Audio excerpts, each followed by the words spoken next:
عزیز بچوں، کل ہم لوگوں نے جان پہچان 10ویں جماعت کے لیے پہلا سبق حمد ہم لوگوں نے پڑھا تھا، اور اس کو ہم نے اس کی سوانح عمری شاعر کی اسماعیل میرٹھی کی پڑھی تھی۔ یہ نظم ہم نے پڑھا اور سمجھا تھا، اس کے الفاظ معنی ہم لوگوں نے اس کو پڑھا تھا، اور بہت سارے بچوں نے لکھ کے بھی دکھایا ہے۔ آج ہم اس لیسن کے دیے گئے سوالات کو حل کریں گے اور اس کا خلاصہ کریں گے۔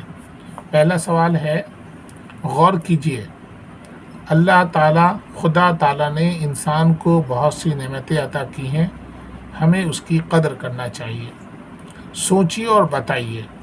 سوال نمبر 1، شاعر نے بیل بوٹوں کو مٹی سے اگایا ہوا کیوں کہا ہے؟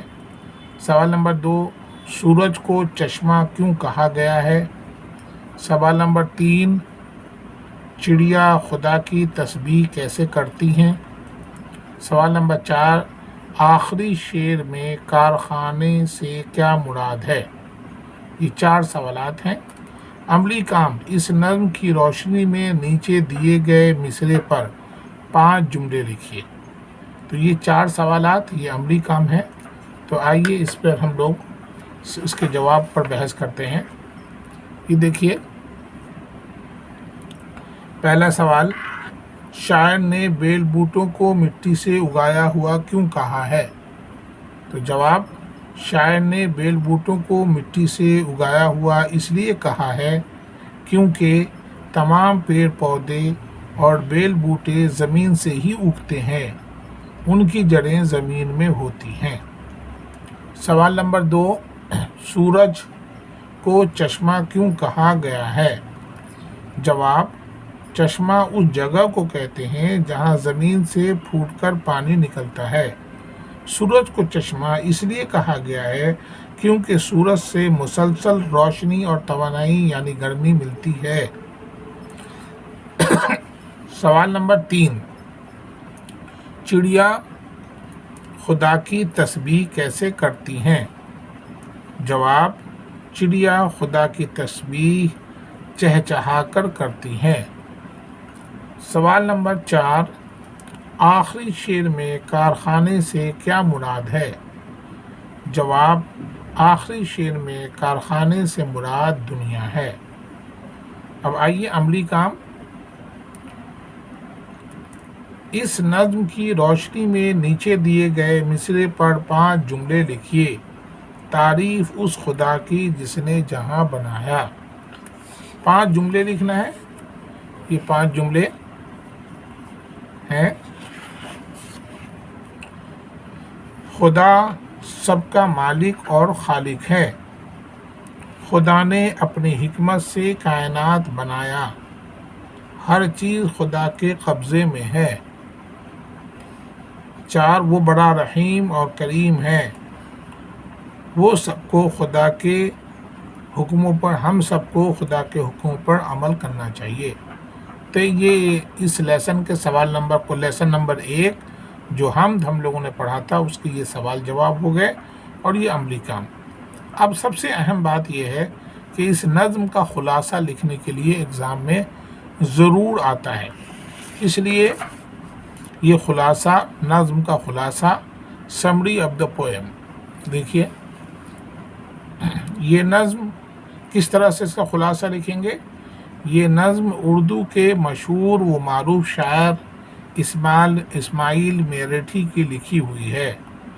اس نظم میں شاعر نے خدا کی بنائی ہوئی چیزوں کو ذکر کیا ہے۔ شاعر کہتا ہے کہ خدا نے خوبصورت زمین اور آسمان اپنی حکمت سے پیدا کیا، اسی زمین سے طرح طرح کے پیڑ پودے اور بیل بوٹے خوشنما اگائے، اور پھر ان پودوں کو سبز رنگ کا لباس عطا کیا جس سے ان کی خوبصورتی اور بڑھ جاتی ہے۔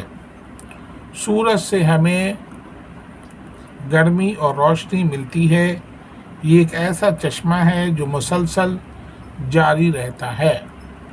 پیراگراف چینج، خدا نے اپنی قدرت سے طرح طرح کی پیاری پیاری چڑیاں پیدا کیا، جو ہر وقت چہرتی رہتی ہیں، خدا کی حمد و ثنا بیان کرتی رہتی ہیں۔ خدا نے ہمارے لیے بے شمار نعمتیں پیدا کی ہیں، ہمیں ان نعمتوں کی قدر کرنی چاہیے۔ خدا کی ہر چیز سے اس کی کاریگری ٹپکتی ہے۔ خدا نے یہ کارخانہ مراد دنیا بیکار پیدا نہیں کیا، بلکہ اس دنیا کو بنانے کے پیچھے ایک مقصد چھپا ہے۔ ہمیں اس مقصد پر عمل کرنا چاہیے۔ مختصر یہ ہے کہ شاعر نے اس نظم میں خدا کی بنائی ہوئی نعمتوں کا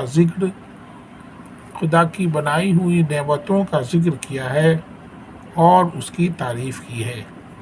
تو یہ نظم کا خلاصہ ہوا، سمری اس کو لکھنا ہے، اور یہ سوال جواب مکمل ہوا۔ اس طرح سے یہ ہمارا پہلا سبق حمد، جسے اسماعیل میرٹھی نے لکھی تھی، مکمل ہو گیا۔ اس کے اندر آپ کاپی پہ سب لکھ لیں اور اس نظم کو پڑھنے کی مشق کریں، میرے ساتھ ساتھ الفاظ کو دہرائیں اور پڑھنے کی مشق کریں، اور تمام کاپیوں میں اس کو درج کریں۔ انشاءاللہ پھر ہم اگلا لیسن کل شروع کریں گے۔ خدا حافظ۔